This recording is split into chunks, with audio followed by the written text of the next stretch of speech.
Welcome to Crime Diaries. Today, we're taking you to Shaker Heights, a peaceful and affluent suburb in Ohio. Lisa Thompson was a 48-year-old woman full of life and aspirations, living in the quiet neighborhood known for its warm personality and ever-present smile.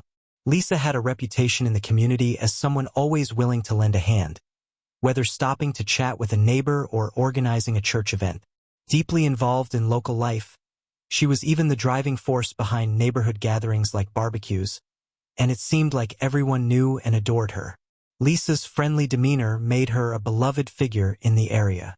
Her home, a lovely two-story house on a tree-lined street, fit perfectly in Shaker Heights, which is well known for its unique architecture and a tight-knit community spirit. People often described Shaker Heights as having a laid-back, artistic vibe, with its mix of old historic homes and newer styles alongside trendy coffee shops and a lively art scene. Inside Lisa's home, you could find the walls decorated with family photos, cozy furniture, and a kitchen that was always filled with the smell of freshly baked cookies, especially her famous chocolate chip cookies, which she generously shared with her neighbors. Lisa's husband, Tom Thompson, was 16 years younger than her, yet despite the age gap, they seemed like a happy couple to everyone who knew them. Tom worked in the health insurance industry and often had a busy schedule, but despite his work commitments, the pair made time for each other. They had been married for 5 years, and living with them was Lisa's daughter from a previous marriage, 19-year-old Emily Johnson. Emily was a smart and determined college student studying hard with the dream of becoming a doctor. Lisa was incredibly proud of Emily and supported her every step of the way. In the weeks leading up to her death, Lisa was excitedly planning a family vacation to Orlando. She talked about the trip nonstop, gushing about the plans she was making. She'd even purchased a brand new suitcase and was filling it with clothes, sunscreen, and new sandals. Lisa adored spending time with her family and was eager to get away with them. But her happiness and excitement would soon be tragically cut short. On the morning of April 17, 2019, the residents of Shaker Heights were starting their day as usual. The cool, overcast sky hinted at a typical Ohio spring morning. The neighborhood was quiet, with only a few early risers out walking their dogs or grabbing coffee from the local Starbucks. Lisa Thompson, known for being an early riser herself, wasn't stirring in her usual way that day. By 8:30 a.m., something seemed terribly wrong. It was Lisa's daughter, Emily, who made the horrifying discovery. As she entered the kitchen, she found her mother collapsed on the floor, completely unresponsive. Beside Lisa was a spilled can of Diet Pepsi, her favorite drink, which had pooled onto the floor, seeping slowly between the kitchen tiles. Shocked and terrified, Emily screamed before grabbing her phone to dial 911, her hands trembling uncontrollably. The emergency operator tried to keep her calm, but Emily was too panicked, her sobs making it difficult for her to speak as she desperately begged for help to arrive quickly. Paramedics arrived just minutes later, finding Emily in a state of pure shock, pacing frantically in the living room. The only sound in the house was the lingering echo of the 911 call still playing through Emily's phone, which lay on the kitchen counter. The paramedics rushed to Lisa's side, but tragically, it was too late. Lisa Thompson was pronounced dead on the scene. Emily was in disbelief. Just the day before, her mother had been filled with excitement, talking about their upcoming trip, picking out outfits, and eagerly making plans for their vacation. Now, her mother was gone, and Emily was left in a whirlwind of confusion and heartbreak. As the paramedics tended to the situation, Emily called her stepfather, Tom Thompson, who had been at work when the tragedy unfolded. Tom's reaction on the phone was one of pure panic. He couldn't believe what he was hearing. His voice rose to a near scream as Emily sobbed on the other end, promising her he would leave work immediately. The raw grief in his voice made him sound almost out of control, and his hysterical response only added to the weight of the tragedy that had unfolded in their home. It wasn't long before the Shaker Heights Police Department arrived at the Thompson residence. Detective Anna, a veteran with over 15 years of experience on the force, was leading the investigation. Known for her methodical and sharp investigative skills, Anna had built a reputation for solving even the toughest cases. As soon as she arrived at the scene that morning, she felt that something wasn't quite right. The Thompson house appeared to be like any other well-kept suburban home, with its neatly trimmed lawn and flowers just starting to bloom thanks to the early signs of spring. Inside, everything seemed clean and orderly, as though nothing was out of the ordinary, except for the tragic sight of Lisa Thompson's lifeless body lying on the kitchen floor. Near her, a can of Diet Pepsi, still partially full, had tipped over, its contents pooling on the floor. At first glance, the scene didn't scream foul play, but Anna's instincts told her there was more to this than a simple accident.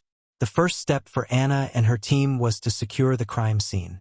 Yellow tape was swiftly placed around the perimeter of the home, and officers were stationed at the entrance to keep neighbors and bystanders from interfering. The investigators then moved carefully through the house, starting in the kitchen where Lisa was found. They noticed that there were no signs of forced entry. The windows and doors were intact, and the house looked as it always did. Lisa's purse sat untouched on the counter, and the back door was locked from the inside. But it was the can of Diet Pepsi that really caught Anna's attention. Though some of it had spilled, most of the drink was still in the can. This small detail stood out to her. Why had Lisa, who was known to enjoy her favorite drink, left so much of it untouched? Anna ordered the crime scene unit to collect the can as evidence, along with the remaining liquid for further testing. The team also took samples from the kitchen counter and floor, looking for any substances that might have been out of place. Every detail was meticulously documented with photographs taken from multiple angles. An autopsy was quickly ordered to determine what had caused Lisa's sudden death. At first, the paramedics on the scene had suspected a heart attack, but Detective Anna wasn't convinced. The way Lisa's body was positioned, along with the fact that she had just been drinking her favorite soda, seemed strange to her. Something about it didn't add up, and Anna had learned to trust her instincts in these situations. As the investigation deepened, the detectives searched every corner of the house for more clues. They went through Lisa's personal items, looking for anything that might hint at foul play. They seized her phone as evidence, planning to check her recent calls and messages. Detective Anna knew that this case would require careful attention to every little detail. With Lisa's death now officially under investigation, the police began turning their attention to the people close to her. The first person they interviewed was her husband, Tom Thompson.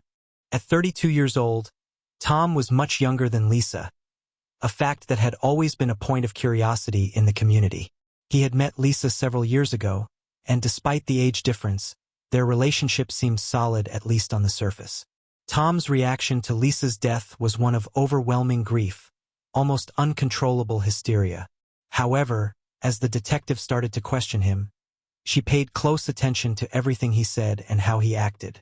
Anna, in particular, was known for her ability to read people, and she had a gut feeling that Tom's reaction, while outwardly genuine, might warrant a deeper look. As the interview with Tom began, Tom appeared visibly shaken as he spoke, his voice trembling and tears streaming down his face.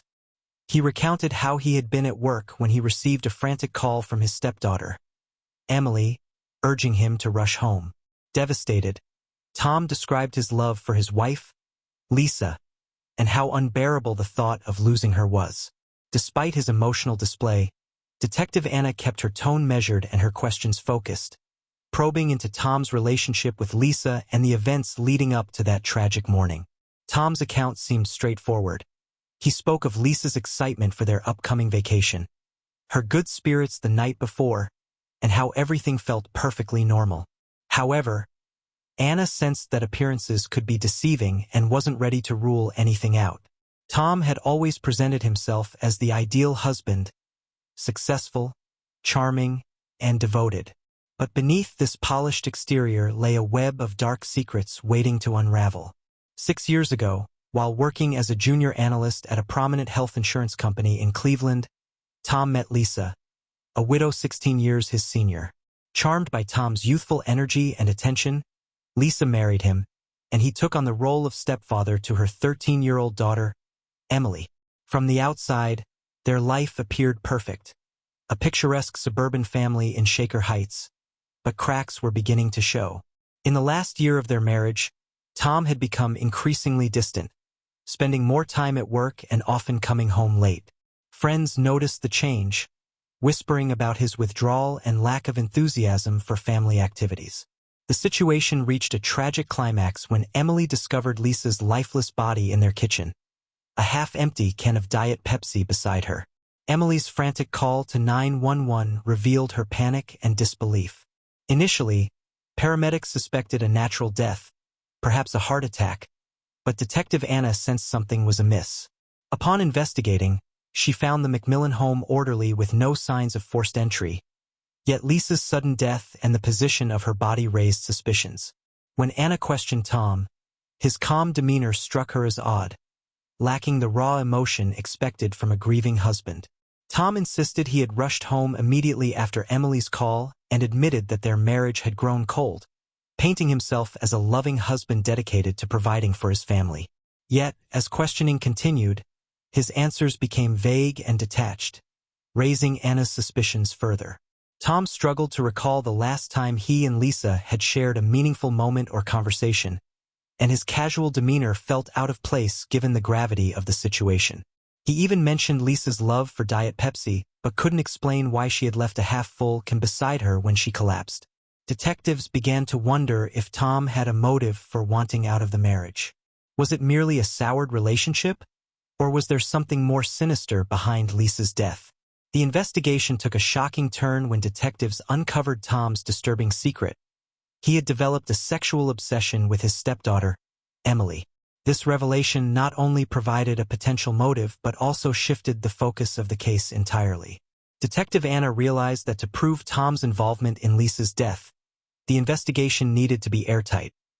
Every piece of evidence had to be scrutinized, and every lie exposed. Their attention turned to Emily, a bright and driven perm student at Case Western Reserve University. Emily was everything a mother could be proud of: hardworking, kind, and dedicated. She had earned a scholarship for her academic excellence and volunteered at local hospitals, maintaining a close bond with Lisa, especially after the death of her biological father. Lisa had always been Emily's rock, supporting her through every challenge since childhood. When the police first approached Emily after her mother's death, she was a wreck, traumatized by the sight of her mother's lifeless body. The sudden shock left her in deep emotional pain. She had been studying for an upcoming biology exam when she took a break to grab a snack and stumbled upon the scene that would change her life forever. During her interview, Emily was deeply emotional but cooperative, recounting how happy her mother had been recently and how excited she was about their upcoming plans, with no signs of depression or stress. Emily couldn't think of anyone who would want to harm Lisa. To her knowledge, everyone loved her mother. The police also questioned Emily about her relationship with Tom, her stepfather, and she spoke highly of him, describing him as a sweetheart and a supportive father figure, completely unaware of his disturbing obsession with her. As investigators looked deeper into Emily's life, they found nothing suggesting her involvement in her mother's death. Her alibi checked out as she had been in her room focused on her studies during the murder. Her social media posts were typical of a college student, filled with updates about school, friends, and political causes, showing no signs of troubling behavior or secret relationships. While Emily was cleared, Tom remained under heavy suspicion. The investigators realized they were dealing with something far more complicated and darker than initially thought. With each new discovery, the pieces of the puzzle came together, leading them closer to the truth behind Lisa Thompson's untimely death. But proving Tom's involvement would be the hardest part. The detectives remained suspicious of the dynamics within the McMillan household, wondering if Emily had been unknowingly caught up in Tom's twisted plan, given the intensity of his obsession with her. They were concerned for Emily's safety, but without any evidence directly linking her to the crime, the detectives had to shift their focus. They then interviewed Megan Brown, Lisa's closest friend and confidant. Megan, a successful real estate agent, had known Lisa for over a decade, and their friendship was built on shared experiences as working women in the Shaker Heights community. However, the police uncovered a shocking secret. Despite her apparent loyalty, Megan had been having an affair with Tom Thompson. This revelation sent shockwaves through everyone who knew the trio, especially considering Megan and Lisa's deep friendship. According to Megan, The affair began about a year before Lisa's death, starting innocently enough at one of her hot tub parties, quickly escalating into a full-blown sexual relationship. Although she felt guilty for betraying Lisa, Megan described Tom as irresistible. During her police interview, she appeared nervous and defensive, knowing that her affair placed her under suspicion. While she insisted she had nothing to do with Lisa's death, she revealed that Tom had recently told her he had fallen in love with someone else, leaving her devastated. Megan suspected it might be someone younger, possibly even Emily, deepening the police's concerns about Tom's obsession with his stepdaughter. Megan provided an alibi, claiming she had been at a real estate showing in Cleveland Heights with clients who could verify her story, and police confirmed this. However, despite her solid alibi, the police couldn't entirely rule out her involvement, considering her emotional turmoil over Tom's shifting affections and the complicated nature of her relationships with both Tom and Lisa. On April 27, 2019, a significant breakthrough arrived with the toxicology report, revealing that Lisa's death had been caused by cyanide poisoning. This deadly substance had been mixed into her can of Diet Pepsi, confirming that her death was intentional, not natural. The revelation of cyanide as the murder weapon stunned the investigative team. It suggested premeditation and careful planning. With this new information, detectives revisited the crime scene, searching for any trace of the poison or clues about how it could have been introduced into Lisa's drink. Forensic experts analyzed everything from remnants of the drink to fingerprints on the can. While no direct traces of cyanide were found in the kitchen, forensic analysis detected the poison on the rim of the can, confirming it had been tampered with. This discovery raised even more questions. Who had access to cyanide, and how did they manage to introduce it into Lisa's drink without her noticing? The police turned their focus to investigating all potential suspects, looking for knowledge of chemicals or access to dangerous substances. They examined recent purchases and online searches that might suggest someone had been researching or acquiring cyanide. The detectives knew that cyanide was not something easily obtained, and whoever used it had likely spent considerable time planning the murder. With the new evidence in hand, pressure mounted on the suspects. The police began re-interviewing key figures, focusing on any knowledge they might have about poisons or suspicious behavior leading up to Lisa's death. The investigation turned into a race against time, as detectives were convinced they were dealing with a killer who not only had intent, but also the resources to carry out a calculated and deadly plan. On April 20, 2019, just before noon, the police made a significant breakthrough that would lead them directly to the killer. After meticulously analyzing the evidence and re-interviewing key suspects, a disturbing picture began to emerge, and all signs pointed to Tom Thompson as the one responsible for Lisa's tragic death. Tom, known for his charm and success as a health insurance analyst, appeared to be at the center of a complex web of lies and deceit, with the detectives now focused on unraveling the dark truth behind his motives. Tom Thompson appeared to lead the perfect life: a stable job, a beautiful wife, and a home in the idyllic suburb of Shaker Heights. However, beneath this polished exterior lay dark, twisted desires. Tom had developed a deep sexual obsession with Emily Johnson, Lisa's daughter from her previous marriage. Unbeknownst to the 19-year-old Emily, Tom had been harboring these inappropriate feelings for some time. As Tom's obsession grew, he became increasingly distant from Lisa, viewing her as an obstacle to his deranged fantasy of starting a new life with Emily. Detectives uncovered several pieces of evidence pointing to Tom's guilt, particularly a key discovery in his internet search history. In the months leading up to Lisa's death, Tom had been researching cyanide, looking up where to buy it, how it worked, and its effects on the human body.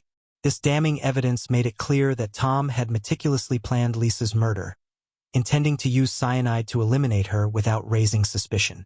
On the day of the murder, Tom took full advantage of his knowledge of Lisa's habits. He knew she drank a can of Diet Pepsi every day after work and had laced her favorite drink with cyanide, knowing she would consume it as soon as she got home. The poison acted fast, causing Lisa to collapse and die within minutes.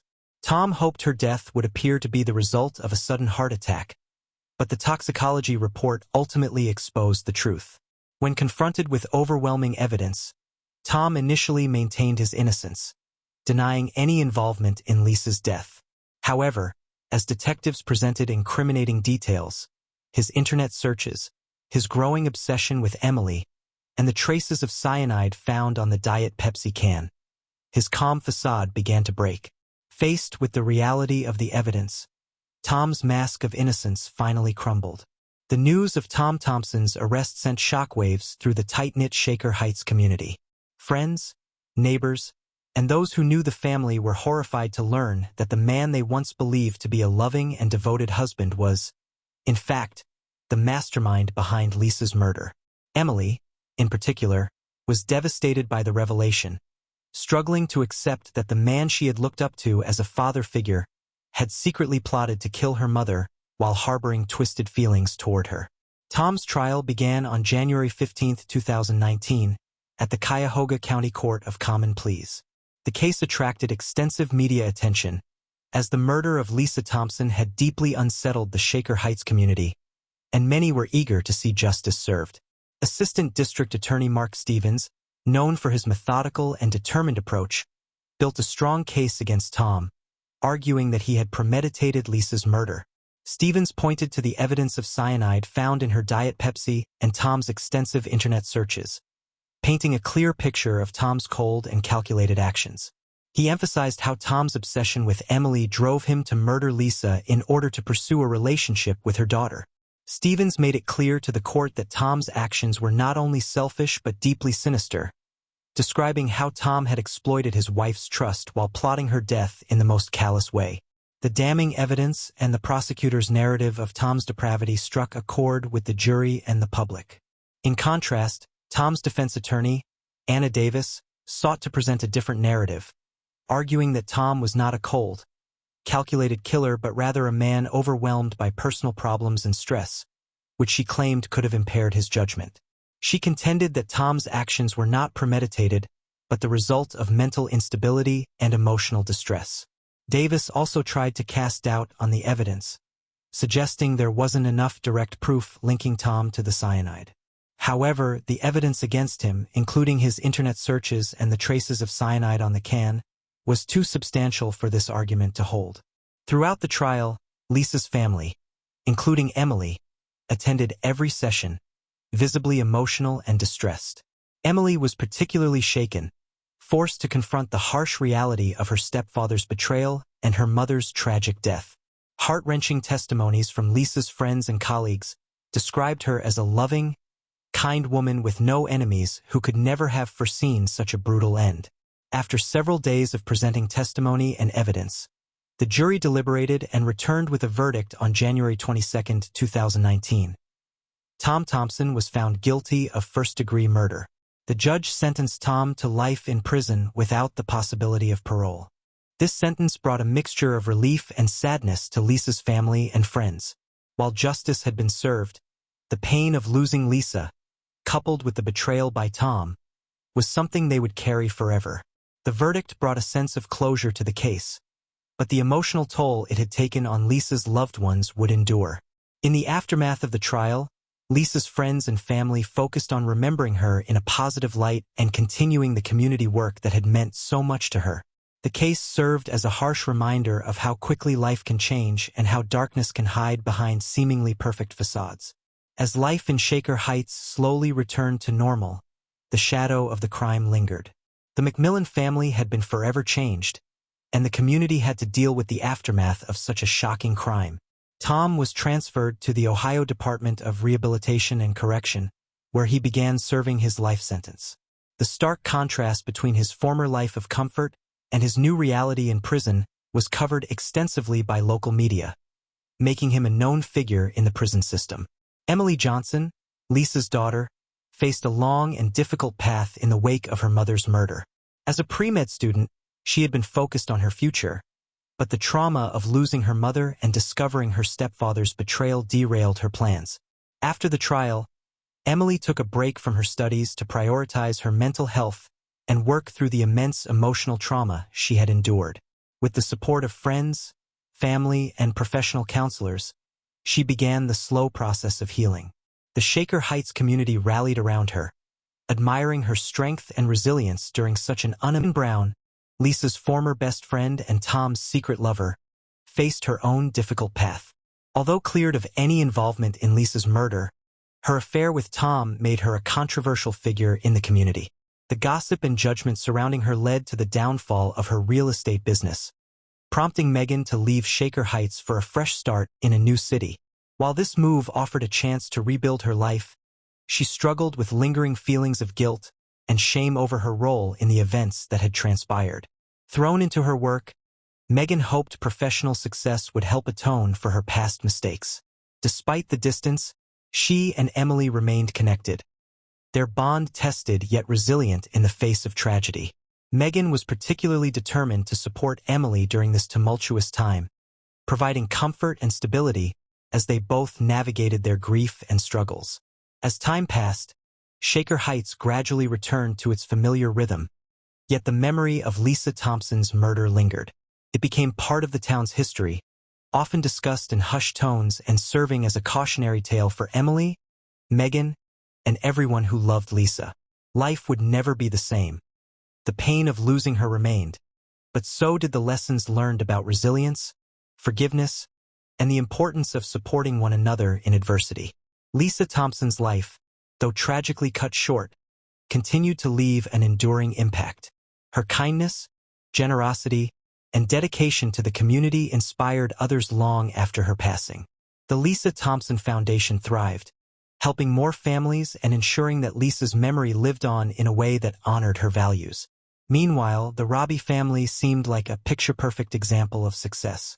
John, the head of the family, was a 45-year-old investment banker known for his sharp looks and taste for expensive Brooks Brothers suits. His second wife, Lisa, a striking 38-year-old interior designer, was admired for her bold personality and flair for dramatic designs. Then there was John's son from his first marriage, 20-year-old Tom, who had dropped out of college and carried a chip on his shoulder, along with a history of minor run-ins with the law. To those living nearby, the Robbies embodied the classic American dream. John's career was on an upward trajectory. Lisa's design business was gaining a reputation among Oakdale's high society, and even Tom, despite his troubled past, appeared to be finding his path by working at a local auto shop. However, beneath the surface, the Robbie family was sitting on a ticking time bomb of secrets, jealousy, and dangerous desires.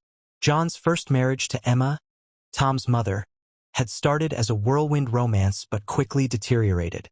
Emma, a free-spirited artist, soon felt trapped by John's rigid and structured life. What began as quiet disagreements behind closed doors escalated into loud arguments that echoed through their home. Young Tom often retreated to his room, terrified by the fighting. By the time their bitter divorce was finalized, the damage was irreparable. Emma fought hard for full custody of Tom, portraying John as a cold and distant father. In the end, the court ruled for joint custody, but the situation left deep emotional scars. At only 10 years old, Tom found himself torn between his warring parents, with his loyalty constantly tested. When Emma moved to the West Coast to focus on her art career, Tom felt abandoned, a feeling that simmered into resentment and anger as the years passed. Meanwhile, John threw himself into work, determined to climb the corporate ladder and leave the past behind. 3 years after his divorce, John met Lisa at a charity gala.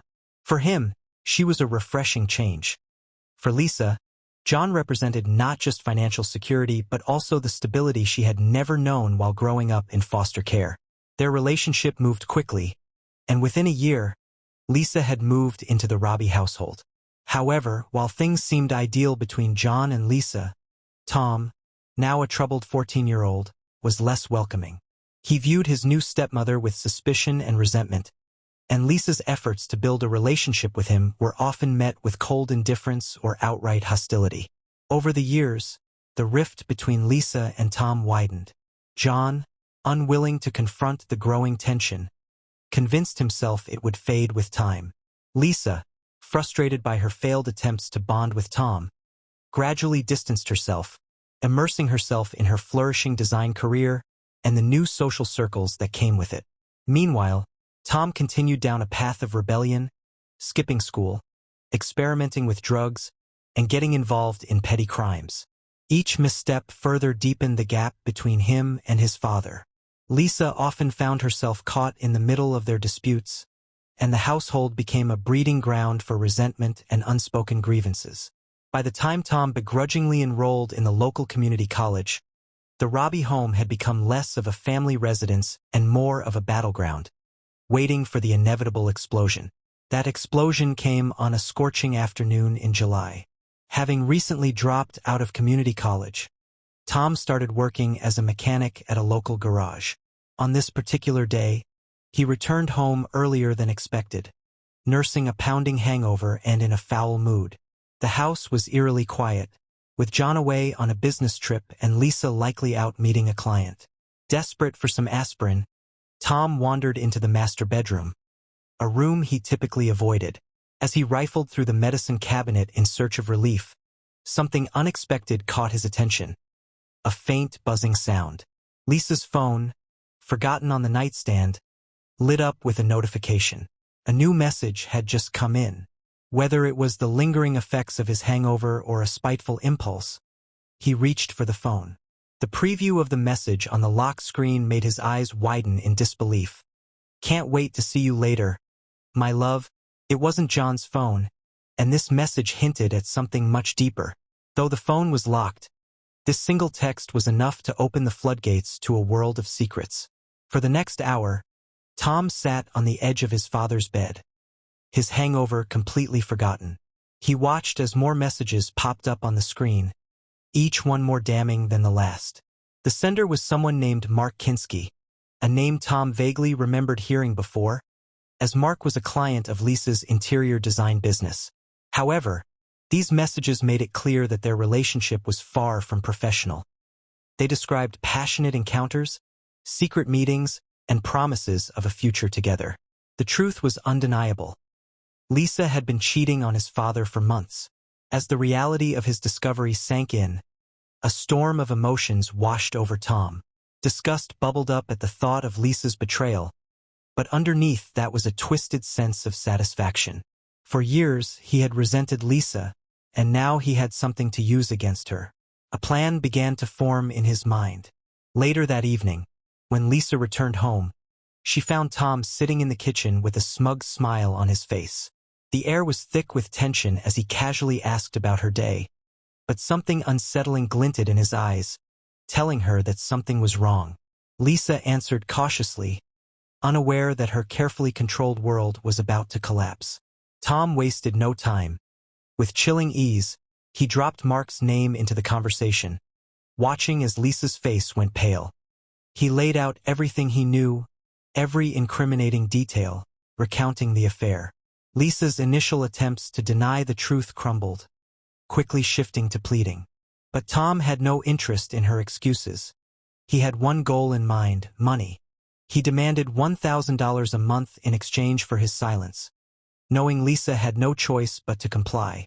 Trembling, she tried to reason with him, speaking about family and the pain it would cause John if he found out, about how it would destroy everything they had built. But Tom remained unmoved, coldly pointing out that Lisa had already thrown the family into chaos with her infidelity.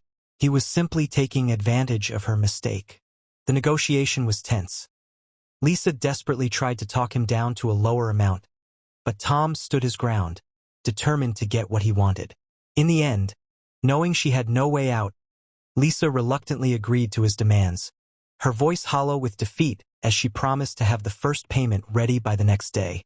As Tom left the kitchen, a surge of power rushed through him. For the first time in years, he felt in control and intended to make the most of it. Meanwhile, Lisa was left alone, grappling with the gravity of her situation.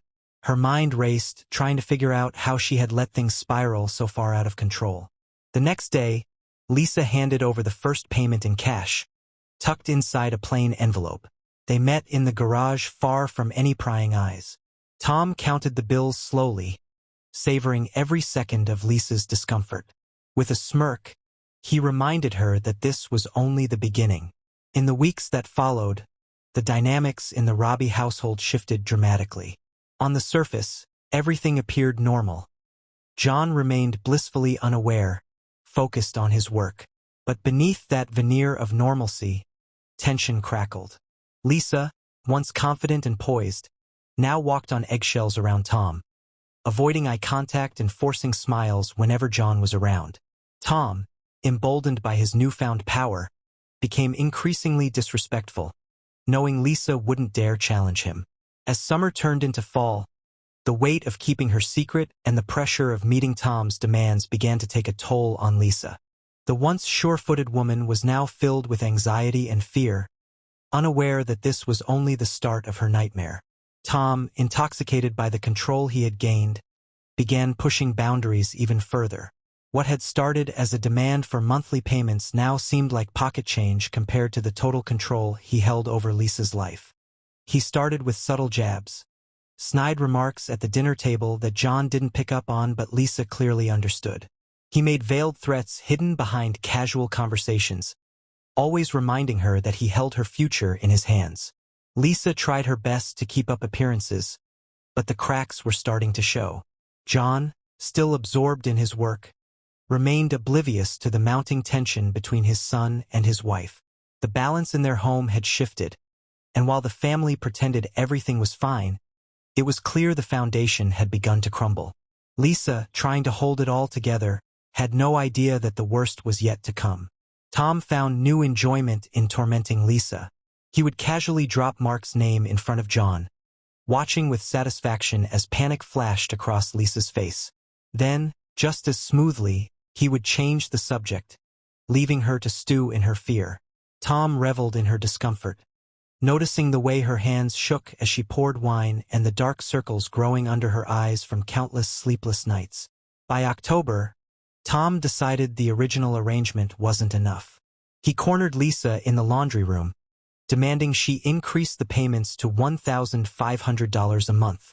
When Lisa protested, explaining how difficult it would be to justify the extra withdrawals to John, Tom's expression turned cold. He reminded her of the compromising photos he had found on her phone, intimate images she had sent to Mark. Tom made it clear how easily those pictures could end up in John's inbox if she didn't comply. The threat was all it took for Lisa to realize she was trapped. Her world was unraveling. Between keeping her affair with Mark hidden and Tom's escalating blackmail, Lisa was reaching her breaking point.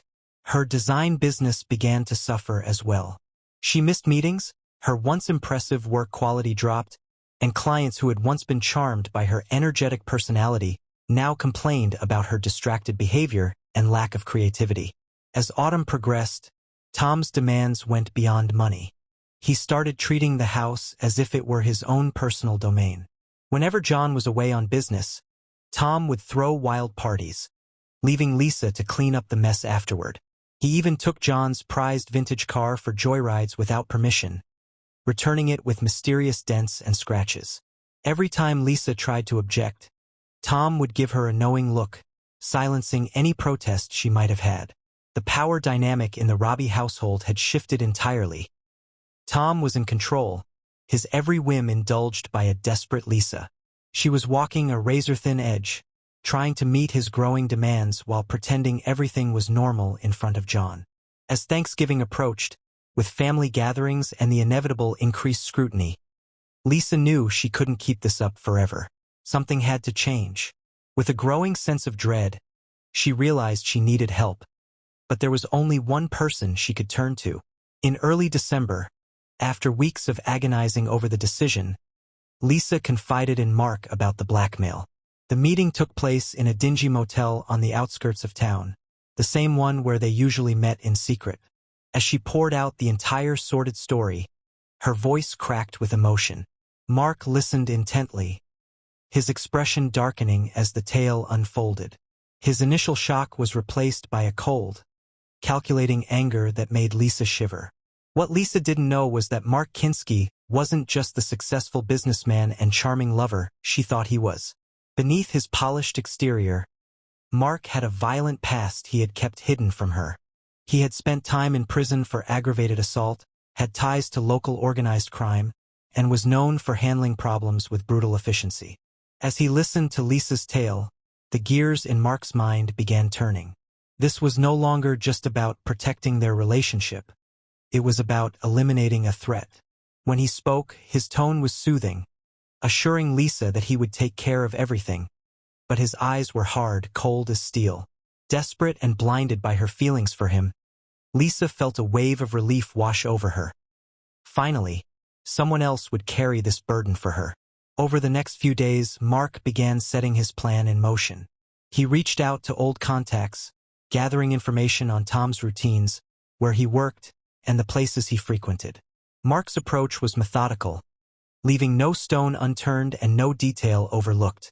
He had no intention of simply paying Tom off or reasoning with him. In Mark's world, problems like Tom were dealt with permanently, and collateral damage was just part of the game. As Christmas decorations started appearing in Oakdale's neighborhood windows, Mark made his move. He approached Tom outside the garage where he worked.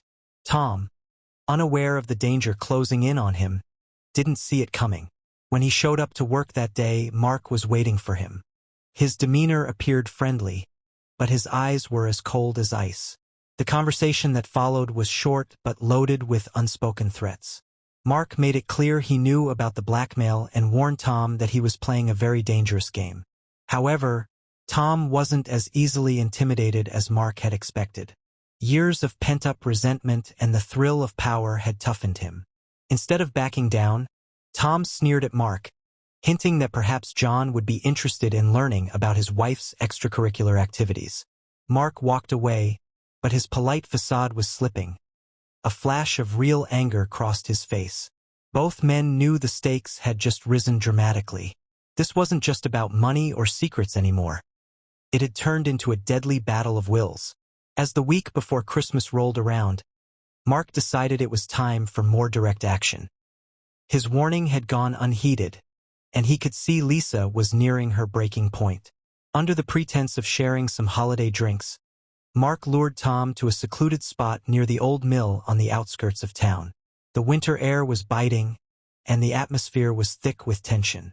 Once they were alone, Mark made what he considered a generous offer. $50,000 if Tom would disappear from their lives and never contact Lisa again. This was Mark's final attempt to resolve things peacefully, but he was prepared to take more drastic measures if necessary.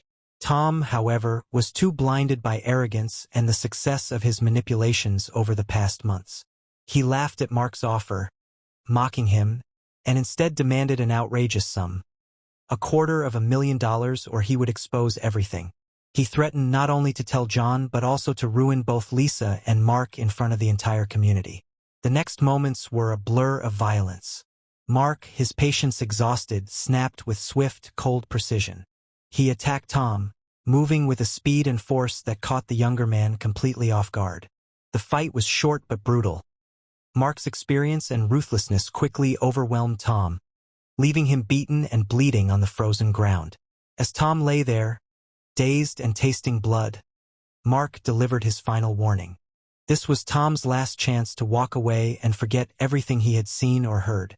Mark promised that next time there wouldn't be any warnings or offers, only consequences. Shaken, Tom stumbled home that night, his body aching and his mind racing. For the first time, the seriousness of the situation hit him. He was no longer in control of the game.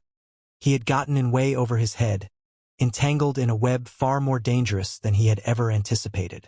As he sat alone in his room, nursing his injuries, a fleeting moment of clarity crossed his mind. Perhaps he should take Mark's advice and disappear for good. But that moment quickly passed. As the pain subsided, it was replaced by a burning rage. Mark's attack hadn't scared him off. It had only hardened his resolve. Tom wasn't going to back down. If anything, the fight had intensified his determination to see this through to the bitter end, whatever that might be. As Christmas approached, the tension in the Robbie household became unbearable. Lisa was already stretched to her limit, trying to balance Tom's escalating demands while keeping up appearances for John. Tom, on the other hand, was becoming more erratic by the day. The bruises from his encounter with Mark had faded, but the fire inside him had only grown. His behavior became increasingly unpredictable, and Lisa found herself walking on eggshells around him. John, who had long chosen to ignore the undercurrents of tension in the house, could no longer turn a blind eye. He began asking more pointed questions, noticing the cracks in the illusion Lisa had worked so hard to maintain. Despite her efforts to keep the appearance of normalcy, it was only a matter of time before the facade crumbled. Everything came to a head on Christmas Eve. The house was decorated, the tree twinkling with lights, and a quiet anticipation hung in the air. But beneath the holiday cheer, the pressure had reached its breaking point. John, now keenly aware that something was deeply wrong, began to push for answers. Lisa, barely holding herself together, could feel the walls closing in, and Tom, fueled by anger and a thirst for revenge, was ready to set the final piece of his plan in motion. That night, as the clock ticked closer to midnight, the carefully constructed world of the Robbie family would unravel in a way none of them could have foreseen. The Robbies' annual holiday party was in full swing, the house buzzing with laughter, the clinking of glasses, and the low hum of Christmas music in the background. Lisa, radiant in a stunning dress, moved gracefully through the crowd, making small talk with their guests. But despite her poised appearance, her smile never quite reached her eyes. Tom, sulking in a corner with a glass of whiskey in hand, watched her with a simmering hatred that had been building for months. As the night wore on and the alcohol flowed, Tom's grip on his emotions began to slip. Fueled by liquid courage and months of pent-up resentment, he approached Lisa as she chatted with some of John's colleagues. Leaning in close, he whispered a new demand into her ear: $5,000 by the end of the week. Lisa's face went pale, but she kept her composure. Quietly, she tried to reason with him, but Tom was done listening. His restraint shattered, and Lisa, feeling the tension boiling over, quickly excused herself and pulled Tom into the study. Once they were alone, the dam finally broke. In a hushed but desperate voice, Lisa unleashed all her fear and frustration. She told Tom she couldn't take it anymore. She was done. No more payments, no more blackmail. If he wanted to tell John everything, then so be it. She was tired of living under his threats. Caught off guard by her sudden defiance, Tom erupted in rage. He threatened not only to expose her affair with Mark but to ruin her completely. He promised to destroy her marriage, her reputation, and her entire life. Then, in a fury, he stormed out of the study, leaving Lisa trembling but oddly relieved. She had finally stood up to him, and for the first time in months, she felt a weight lift off her shoulders. Consequences be damned. As the party wound down and guests began to leave, Lisa knew she had crossed a line she couldn't come back from. Something had to be done, and soon. Her hands shaking, she picked up her phone and sent a single message to Mark. "We need to talk. It's urgent, ****. By January 15th, the atmosphere in the Robbie household had turned suffocating. The cold gray day outside mirrored the dread building within. Since Christmas, Lisa had lived in a constant state of anxiety. Every little sound made her jump, and she flinched every time Tom entered a room.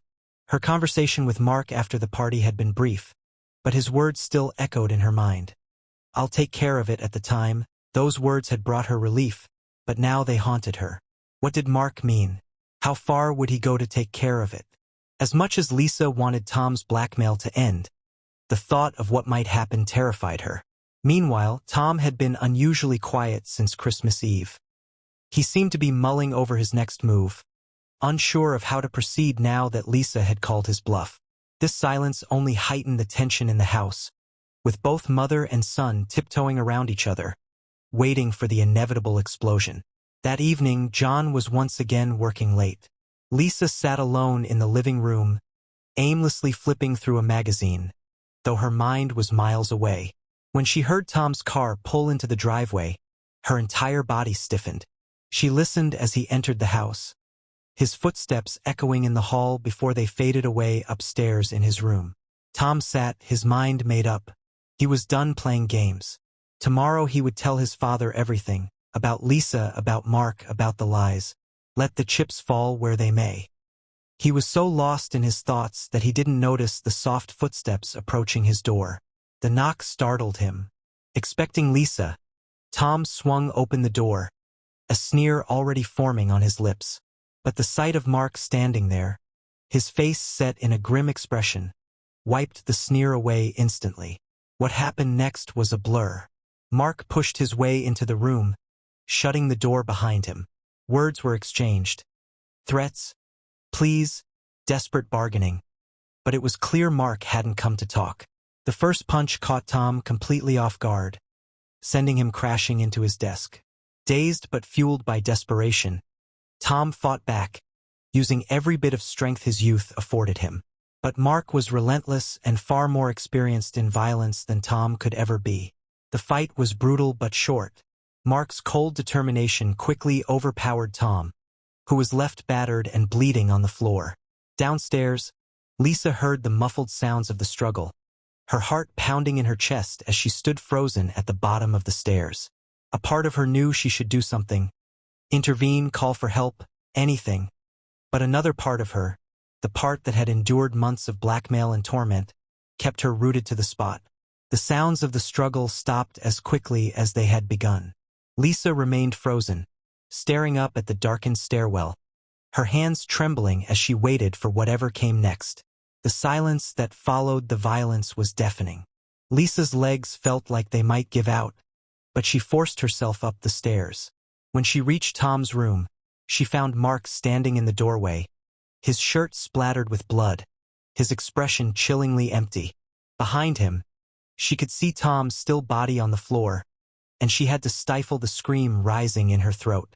Mark's voice was calm, almost soothing, as he guided her back downstairs.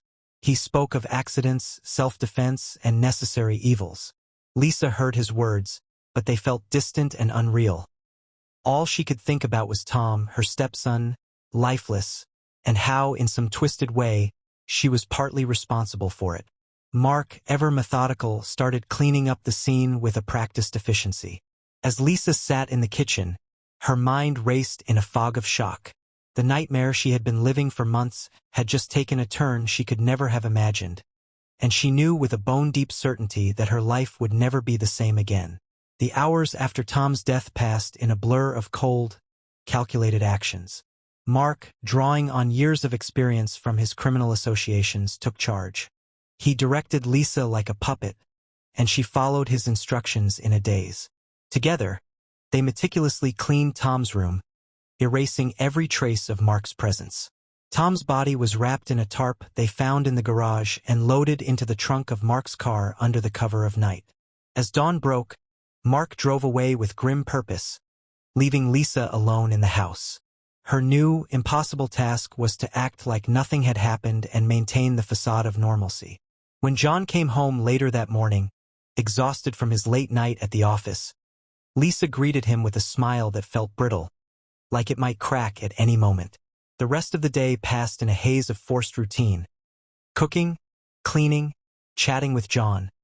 While inside, Lisa's mind screamed under the weight of what had just happened. When John casually asked about Tom, Lisa heard herself reply that he had mentioned going on a road trip with some friends. The lie slipped from her lips so easily that she wondered, with horror, how quickly she had begun weaving this web of deceit. As days turned into weeks, the lies grew more elaborate. Lisa sent fake emails from Tom's account to John, painting a picture of him traveling to different cities. She fielded concerned calls from Tom's workplace, spinning stories of family emergencies and long absences. Meanwhile, Mark had made sure Tom's body would never be found. He disposed of it in an abandoned quarry, weighing it down to keep it hidden. Any evidence linking them to Tom's disappearance had been carefully wiped away. For a brief period, it seemed their cover-up might hold. Life in Oakdale continued with only faint ripples of concern over Tom's absence. But as winter gave way to spring, Tom's silence stretched on, and questions began to surface. John, who had initially trusted Lisa's explanations, grew increasingly worried and suspicious. He pressed for answers, and his unease only deepened. As time passed, Lisa found herself spinning more and more lies, each one more fragile than the last. She knew it was only a matter of time before everything came crashing down. Detective Sarah, of the Oakdale Police Department, had handled her share of missing persons cases over her 15-year career, but something about Tom Harris's disappearance didn't sit right with her from the beginning. The pieces didn't add up. The sudden departure, the sporadic communication, and the lack of financial activity. As spring blossomed, Detective Sarah dug deeper into the Robbie family dynamics, interviewing friends, colleagues, and neighbors. What she uncovered painted a picture of a household filled with tension. The more Detective Sarah learned, the more her suspicions grew. John, now frustrated and deeply concerned, became increasingly vocal about finding his son. His faith in Lisa's story had started to crack, and he pushed for a more thorough investigation. The combined pressure of John's determination and Detective Sarah's relentless pursuit of the truth began to expose the cracks in Lisa's carefully constructed lie. The breakthrough came in late April when one of Tom's coworkers from the garage came forward with crucial information.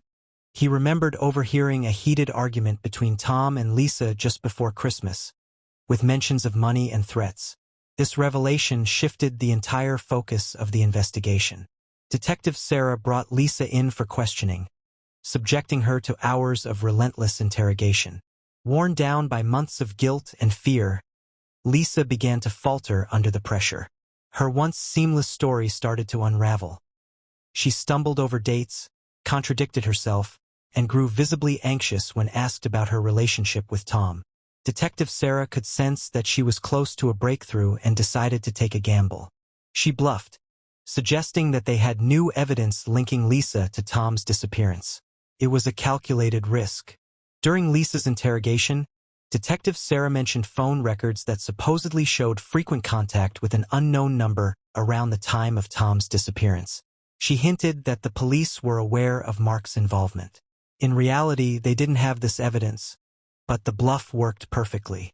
Lisa, believing the police were already piecing everything together, broke down. Tears streamed down her face, and between gasping sobs, she confessed to the affair, the blackmail, and her knowledge of Tom's fate. She told the detectives everything, painting herself as a terrified bystander to Mark's violent actions. With Lisa's confession, the case finally blew wide open. An all-points bulletin for Mark Jones was immediately issued, and search teams were sent to the quarry where Tom's body had been hidden. As word of the confession spread throughout Oakdale, the community was in shock. The Robbie family, once thought to be the perfect suburban household, had been harboring secrets darker than anyone could have imagined. The quiet town of Oakdale was suddenly thrust into the spotlight. Media vans lined Maple Street as reporters scrambled to get the latest updates on the scandalous murder that had rocked the peaceful suburb. News outlets speculated wildly about the affair, the murder, and the conspiracy that had unfolded behind closed doors. Detective Julia Harper entered the picture, having noticed the odd behavior of Jake and Anna. She felt something was amiss, instinctively sensing that the seemingly idyllic life in Springfield had cracks beneath its surface. The whispers in the community grew louder, fueled by the peculiar interactions and the distance growing between the siblings and their parents. Julia began to dig deeper, following her gut feeling that there was more to the Bennett family than met the eye. As the summer progressed, Detective Harper became increasingly concerned about the siblings' secretive behavior. She spent hours speaking with teachers, friends, and neighbors, piecing together a narrative that painted a troubling picture of a once happy family. The community's perception of the Bennetts began to shift from admiration to unease, and Julia was determined to uncover the truth. Meanwhile, Jake and Anna's relationship spiraled further into chaos. Jake's desperate attempts to escape his feelings only fueled his obsession, while Anna's art became a reflection of her internal turmoil. She poured her emotions onto the canvas, creating hauntingly beautiful pieces that captured her confusion and longing. Each painting became a desperate cry for help, though she couldn't articulate her pain to anyone, not even Jake. In the quiet of their secret meetings in the woods, the boundaries between sibling affection and something far more dangerous blurred. They shared whispered confessions, laughter, and tears, but as their connection deepened, so did the tension. Jake felt the weight of his emotions like a leaden anchor, and Anna grappled with feelings she didn't fully understand. The pressure to maintain their secret was suffocating, and both felt they were teetering on the edge of an abyss. By late July, Detective Harper's investigation began to take shape. She spoke with local therapists and youth counselors, seeking insight into the behaviors she had observed. It became clear that the siblings' relationship was not just unusual. It was potentially harmful. With every passing day, the clock ticked louder in her mind, urging her to intervene before it was too late. On a sweltering August afternoon, the situation reached a breaking point. Jake and Anna had retreated to their usual spot in the woods, the air thick with unspoken tension.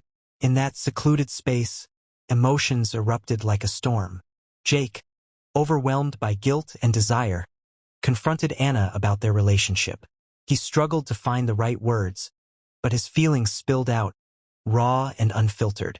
Anna, too, felt the weight of their secret, and they both knew they were standing at a precipice. In that moment, the carefully constructed facade of their bond shattered. Fear and passion collided, and the realization hit them like a tidal wave. Their relationship had become toxic, a dangerous entanglement that threatened to consume them both. It was no longer just a secret. It was a ticking time bomb waiting to explode. As they argued, the emotional turmoil reached a fever pitch. Jake, torn between his love for Anna and the knowledge that they were crossing a line, made a rash decision. In a moment of desperation, he suggested they end their relationship for good, trying to salvage what was left of their family. But Anna, feeling cornered and hurt, reacted explosively, unleashing her pent-up emotions. The confrontation escalated, and in the heat of the moment, tragedy struck. In a misguided attempt to defend herself, Anna grabbed a nearby rock, and in an act that would change their lives forever, she struck Jake. The blow was unintentional, but the outcome was devastating. As Jake fell to the ground, Anna's world shattered around her. The idyllic summer had turned into a nightmare, and the weight of their secret was no longer just emotional. It was now physical and irrevocable. Detective Julia Harper received the call just moments after the incident occurred. As she raced to the scene, her heart sank at the thought of what she might find. The idyllic summer day had taken a dark turn, and she feared the worst. Upon arriving, she was met with the chaotic aftermath of the siblings' confrontation, and the reality of the situation hit her like a freight train. As Jake lay unconscious, Anna sat in shock, the realization of what she had done washing over her like a cold wave. The quiet town of Springfield, once a postcard-perfect community, was now at the center of a tragic, unfolding drama. Julia knew that the fallout from this incident would ripple through their lives, changing everything. In the days that followed, the community was rocked by the tragedy. News of the incident spread quickly, and the Bennett family, once seen as the embodiment of the American dream, was thrust into the spotlight for all the wrong reasons. Detective Harper's investigation into the circumstances surrounding the confrontation became urgent, as the town grappled with the harsh reality that even in the most idyllic places, darkness could lurk beneath the surface.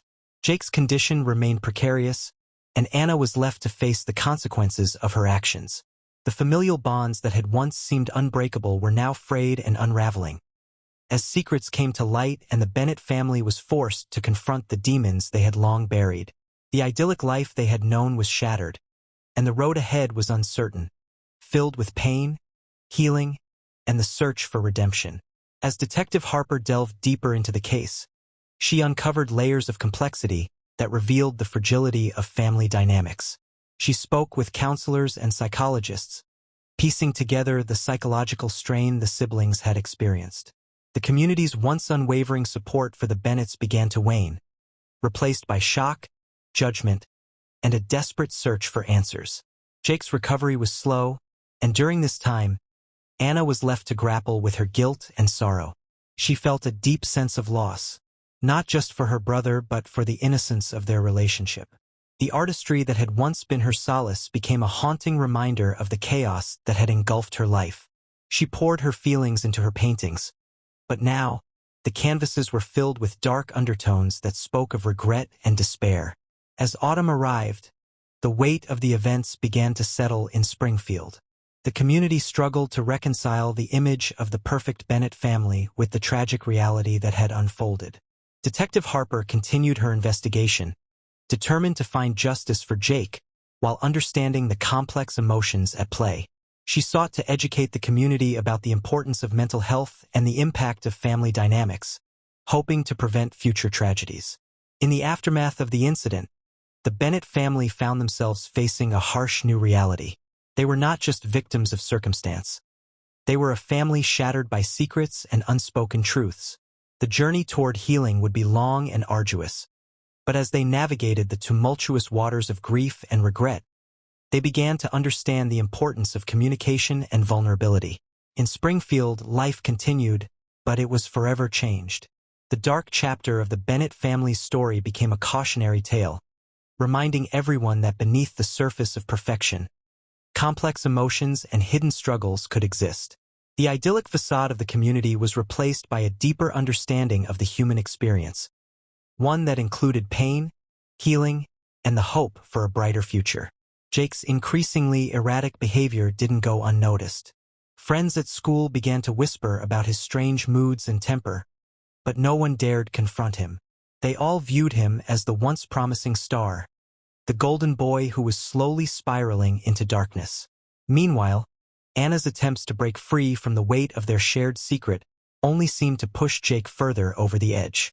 As autumn painted the leaves vibrant hues of red and gold, the tension between the siblings became palpable. They found themselves caught in a toxic cycle, unable to break free from the emotional turmoil that bound them together. Jake would often seek Anna out, desperate for connection, yet his presence only intensified her guilt. He was a storm cloud that loomed over her, heavy and unyielding, and she feared that any interaction could trigger a dangerous explosion. Gary, the keen-eyed neighbor, continued to observe the siblings with mounting concern. He could see the cracks in their perfect facade, the way they avoided eye contact with their parents and how they seemed to carry an invisible burden. After confiding in Detective Harper, Gary felt a sense of urgency. He was convinced that the siblings were not just struggling with typical teenage angst. He began to gather more information, hoping to piece together the truth before it was too late. Detective Harper, meanwhile, was tirelessly working to unravel the web of secrecy surrounding the Bennetts. With Gary's observations, she started to monitor the siblings more closely, hoping to catch a glimpse of the truth. Her instincts told her that something catastrophic was brewing, and she was determined to intervene before it escalated further. Each passing day intensified her sense of urgency, and she knew that the window of opportunity to save the Bennetts was closing rapidly. As the tension peaked, Anna found herself plagued by nightmares that felt all too real. She dreamt of being trapped in a dark room, Jake's shadow looming over her, suffocating her with a blend of love and rage. Each morning, she awoke in cold sweats, her heart racing as she fought to separate her dreams from reality. The fear of exposure consumed her, and she felt like a ghost haunting her own life. Friends reached out, but she recoiled, unable to let anyone in, fearing that they would discover the truth that lay beneath the surface. Jake, too, was losing his grip on reality. The more Anna withdrew, the more it fueled his obsession. He began to stalk her movements, watching from afar as she tried to engage with friends. Jealousy gnawed at him, twisting his affection into something dark and possessive. He convinced himself that he was protecting her from the outside world, that no one could understand the bond they shared like he did. As their relationship grew increasingly toxic, Anna struggled to maintain any semblance of normalcy. The more she tried to connect with classmates, the more Jake's jealousy erupted. He would confront her after school, his voice low and threatening, warning her to stay away from certain boys. His outbursts left her terrified, and each interaction felt like walking on eggshells. Anna's heart sank as she realized that the world she longed to connect with was slipping further from her grasp. In October 2023, the situation reached a breaking point. Anna finally confronted Jake, hoping to break the cycle of fear and manipulation. They met in the woods, a place that had once felt like their sanctuary, but had now become a battleground for their emotions. In that secluded spot, Anna poured out her heart, telling Jake that they couldn't continue this way. She spoke of the suffocating nature of their bond, of the isolation that consumed her. Jake, however, was not ready to hear her words. The thought of losing Anna ignited a wild fury within him. He pleaded with her, declaring that they were meant to be together, that their connection was something special and unbreakable. But as Anna stood her ground, Jake's desperation morphed into rage. In a fit of anger, he grabbed her by the shoulders, shaking her as if to force her to see his perspective. The moment was electric with tension, and Anna's heart raced as she stared into his eyes, once filled with love, now clouded with darkness. She could see the transformation occurring before her eyes. A boy she once trusted was now a man she feared. In that instant, something within her shifted. She knew she had to break free, no matter the cost. With a sudden burst of courage, Anna pushed Jake away. "You're not the brother I thought you were," she yelled, her voice echoing in the stillness of the woods. "You're scaring me." The words hung in the air, and Jake's expression shifted from anger to disbelief. It was a pivotal moment, a clash between the desire to hold on and the urgent need to let go. As the realization of his actions dawned on him, Jake's facade cracked. He stepped back, his breath coming in ragged gasps, as he struggled to reconcile the boy he used to be with the person he had become. In that moment of vulnerability, Anna seized her opportunity. "I need space, Jake. I can't live like this anymore," she said, her voice steady despite the whirlwind of emotions inside her. With those words, she turned and fled into the woods, her heart pounding as she put distance between them. As she ran, tears streamed down her face, a mixture of relief and heartbreak. She had taken the first step toward reclaiming her life, but the road ahead would not be easy. Jake remained in the woods, grappling with the fallout of their confrontation. A storm of emotions raged inside him: fear of losing Anna, guilt over what he had become, and an overwhelming sense of loss. He felt adrift, untethered from the only connection that had ever mattered. As the sun dipped below the horizon, casting long shadows in the trees, Jake realized that the darkness he had feared was no longer external. It was now a part of him. Days turned into weeks, and Anna focused on rebuilding her life. She sought counseling, hoping to unpack the turmoil of her past, while working to regain her sense of self. Each session was a step toward healing, yet the memories of her time with Jake lingered, haunting her in moments of solitude. Jake, on the other hand, was trapped in a different kind of hell. He began to spiral further into isolation, unable to cope with the reality that he had lost Anna. The jealousy that once fueled him transformed into despair, and he fell into a cycle of self-loathing. Days blurred into one another as he withdrew from friends, cutting himself off from any semblance of a normal life. The tension in the Bennett household was palpable. John and Sarah, unaware of the true nature of their children's struggles, sensed something was wrong but couldn't put their finger on it. Conversations were strained, and the once vibrant family dinners became silent affairs filled with unspoken words. Detective Harper continued her investigation, piecing together the timeline of events leading up to the confrontation. The concern expressed by Gary had set off a chain reaction that she was determined to follow through. With each passing day, she uncovered more troubling details about the Bennett's lives, and she sensed that a resolution was imminent. As winter approached, the shadows of the past loomed larger. The idyllic town of Springfield was becoming a battleground, a place where secrets and darkness could no longer hide. Jake and Anna were two souls caught in the storm, struggling to find their way back to the light, and Detective Harper knew that time was running out. The truth was coming to the surface, and when it did, it would change everything for the Bennett family and the community they had called home. As John's questions hung heavy in the air, Anna's heart raced, and she felt the walls closing in around her. The facade they had so carefully maintained was crumbling, and she knew they couldn't lie their way out of this. In that moment, every secret, every whispered promise, and every dark thought flashed through her mind. Jake, however, reacted instinctively. Panic surged through him as he faced their father. "We were just getting some things together for a trip," he blurted out, but the words felt hollow even to him. His voice trembled, revealing the cracks in his carefully constructed facade. "Trip? At this hour?" John pressed, his eyes narrowing with suspicion. "You two are hiding something. What's really going on?" Anna could feel her throat tightening as she searched for a way to defuse the situation. The last thing she wanted was for John to find out everything, but Jake's behavior only seemed to amplify the tension. His hand clenched into a fist at his side, and Anna could see the internal struggle in his eyes. It was clear he was torn between protecting their secret and confronting their father. "Dad, it's nothing," Anna finally managed to say, her voice shaky but resolute. "We just wanted some space.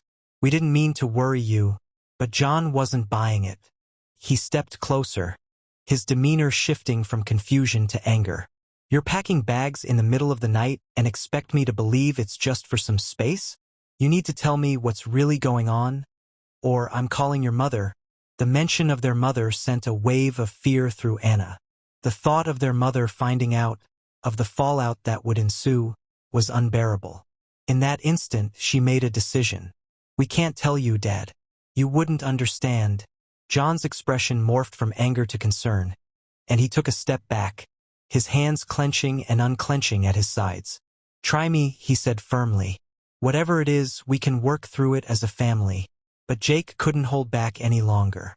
"No, you don't understand," he shouted, his voice echoing in the stillness of the house. "You don't know what we've been through. This is our only chance." "Jake, stop," Anna pleaded, her voice rising as she realized how precarious their situation had become. "You can't." But it was too late. John's face shifted from concern to alarm as he sensed the intensity of Jake's desperation. "What are you talking about? What have you been through?" Jake's outburst hung in the air, heavy with unspoken truths. The fight-or-flight instinct surged in Anna as she saw the dangerous edge of Jake's mental state. "Dad, please," she tried again, her voice trembling. "Just let us go. We'll be fine." John's brow furrowed, his paternal instincts kicking in. "No, you won't. Not like this. You're scaring me. Both of you. What's going on? Is this about you too?" His eyes widened in realization, and Anna's heart dropped. "Don't say anything, Anna," Jake hissed, his voice low and fierce. The desperation in his tone sent shivers down her spine. He was no longer the brother she had known. The boy who had once been her protector was now a stranger, consumed by something dark and uncontrollable. "Enough!" John shouted, his voice echoing through the house. "I will not stand by and let you both destroy your lives. I'm calling your mother, and we'll figure this out together." Anna felt her heart race as she realized how close they were to being exposed. The thought of their mother finding out everything sent a wave of panic through her. "No, Dad. Please don't," she cried, her voice breaking. Jake took a step forward, his eyes wild. "You don't understand, Dad. If you call her, if you tell anyone, it'll ruin everything. We can't go back." John's face hardened as he tried to maintain control. "I don't know what's going on, but I won't let you make this decision for yourselves. You're my children, and I will protect you." In that moment, Anna knew they were at a crossroads. The weight of their secrets threatened to suffocate her, and she felt utterly trapped. The only way out was to confront the reality of what they had become. But how could she do that without destroying everything? "Jake, we need to tell him the truth," Anna whispered, her voice barely audible. "We can't keep running. We need help." But the fire in Jake's eyes flickered, his expression shifting from anger to fear. "No, Anna. Don't you see? This is our chance to break free. We can't let anyone in. They won't understand." John's expression softened momentarily as he witnessed the conflict raging within his children. "What I see is two kids who need help. You don't have to carry this burden alone. Talk to me. I can help you both." But Jake shook his head, his panic rising again. "You don't know what you're asking for." As the tension reached its peak, the front door swung open, and Sarah stepped inside, her face alight with curiosity. "What's going on here?" she asked, her eyes darting between the three of them. In that instant, Anna felt the walls closing in. The pressure was unbearable, and she feared they were about to unravel. "Mom, we were just—" But John cut her off, his voice firm. "Sarah, you need to see this. Something is going on with our kids, and I'm not letting this go." As the truth hung in the air like a dark cloud, Anna realized that their escape plan was slipping away, and the reality of their situation was about to explode into the open. What had once been a secret shared between two siblings was now on the brink of being exposed to the very people they had tried so hard to protect. The air was thick with tension as they stood there, each person grappling with the weight of their own fears and secrets. Anna's heart raced, torn between the desperate need to keep her family together and the realization that their bond had become something toxic, something that threatened to consume them all.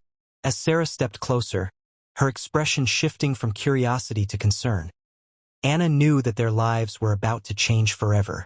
The illusion of their perfect family was shattering, and there would be no going back. In that moment, she could only hope that they would find a way to confront the darkness that had taken root within their lives before it was too late.